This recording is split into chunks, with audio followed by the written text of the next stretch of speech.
जसं की ही एक पद्धत आहे की ज्यावेळी आपण पहिल्यांदा मुख्यमंत्री पदाची शपथ घेतो त्यानंतर माननीय राष्ट्रपती, माननीय प्रधानमंत्रीजी, माननीय उपराष्ट्रपती यांची भेट घ्यायची असते। त्याप्रमाणे मी त्यांची भेट घेतलेली आहे।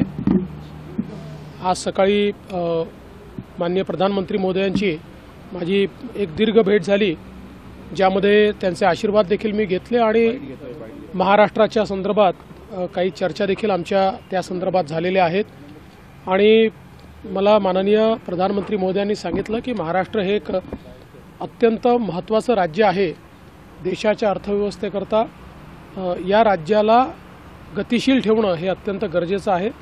त्या दृष्टीने ते देखील पूर्ण सहकार्य महाराष्ट्राला द्यायला तयार आहेत। मी काल आमचे राष्ट्रीय अध्यक्ष नड्डाजी, गृहमंत्री अमित शहाजी, त्याचप्रमाणे माननीय नितीन गडकरीजी, संरक्षण मंत्री राजनाथ सिंगजी, पक्षाचे जे सगळे प्रमुख लोक आहेत यांची देखील सदिच्छा भेट घेतलेली आहे। आणि रात्री माननीय आमचे नड्डाजी, अमित भाई आणि BL संतोषजी यांच्यासोबत मंत्रिमंडळ विस्तारासंदर्भात चर्चा देखील केली। राष्ट्रपतींची तुम्ही भेट घेतली, उपराष्ट्रपतींची घेतली, काय त्यांच्या राष्ट्रपती महोदयांनी त्या ठिकाणी मी त्यांना निमंत्रित केलं की त्यांनी महाराष्ट्रात यावं। राष्ट्रपती महोदयांनी सांगितलं की मी लवकरच अशा प्रकारचा कार्यक्रम तयार करेन आणि महाराष्ट्रात येईन। जागा वाटप 100% पूर्ण झालंय का? आता मंत्रिमंडळाच्या विस्ताराचा कुठलाही तिढा नाहीये। पहिल्यांदा तर तुम्ही ज्या काही बातम्या चालवल्या त्याचं क्लॅरिफिकेशन देतो की अजितदादा त्यांच्या कामाने आले, मी माझ्या कामाने आलेलो आहे। आणि आत्ता लगेच शिंदेजींचं इथे काम नसल्यामुळे ते आलेले नाही आहेत। त्यामुळे ते मुंबईत आहेत, आम्ही दिल्लीत आहोत। कालपासनं आजपर्यंत माझी अजितदादांची दिल्लीत भेट देखील झालेली नाही आहे। मी माझ्या पक्षाच्या नेत्यांना भेटायला आलेलो आहे आणि आमच्या पक्षाचे मंत्री कोण असतील, त्यांच्या पक्षाचे कोण असतील, शिंदे साहेबांचे शिंदे साहेब ठरवतील, अजितदादांचे अजितदादा ठरवतील। आमच्या पक्षाचे मंत्री कोण असतील याचा निर्णय हा शेवटी आमचं जे काही पार्लमेंटरी बोर्ड आहे, आमचे नेते ते घेतात।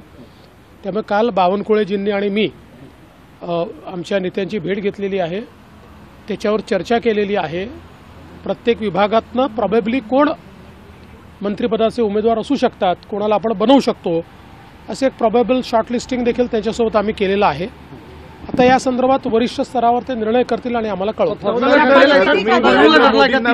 नरेंद्र मोदींचं फॉर्म्युला वगैरे सगळा ठरलाय, तुम्हाला कळेल। सर, तुम्ही नरेंद्र मोदींना भेटलात, नरेंद्र मोदींचं तुमच्यावर एक विशेष प्रेम आहे। ज्यावेळी मुख्यमंत्री कोण होणार ही चर्चा सुरू होती तेव्हा सुद्धा नरेंद्र मोदींच्या वतीने देवेंद्र फडणवीस होणार हे आम्हाला ऐकायला मिळत होतं। तुम्ही आज काय सांगाल, काय स्पेशल बातमी? मला असं वाटतं की मोदीजी हे आमचे सर्वोच्च नेते तर आहेतच, पण एक प्रकारे आमच्या पक्षामध्ये आमच्या सगळ्यांकरता पितृतुल्य अशा प्रकारचं ते नेतृत्व आहे। त्यामुळे आमच्या सगळ्यांचं एक स्पेशल कनेक्ट हा मोदीजींसोबत आहे आणि त्यांचं प्रेम, मार्गदर्शन आम्हाला मिळत असतं। प्रसंगी आम्ही चुकलो तर आम्हाला रागवतात देखील। त्यामुळे एका पालकाच्या भूमिकेमध्ये ते या ठिकाणी आहेत आणि त्यांना भेटणं ही नेहमीच मला असं वाटतं एक अतिशय आनंदाची गोष्ट असते। आणि विशेषतः मी छत्रपती शिवाजी महाराजांची प्रतिमा ही मोदीजींना याकरता दिली की 2014 साली त्यांनी त्यांच्या प्रचाराची सुरुवात ही रायगडावर येऊन छत्रपतींना नमन करून केली होती। छत्रपती शिवाजी महाराजांच्या बद्दल त्यांच्या मनामध्ये प्रचंड श्रद्धा आहे आणि छत्रपती शिवाजी महाराजांनी जो मार्ग दाखवला आहे त्या मार्गानेच चालण्याचा प्रयत्न ते नेहमी करतात। म्हणूनच मी त्यांना ती मूर्ती दिली।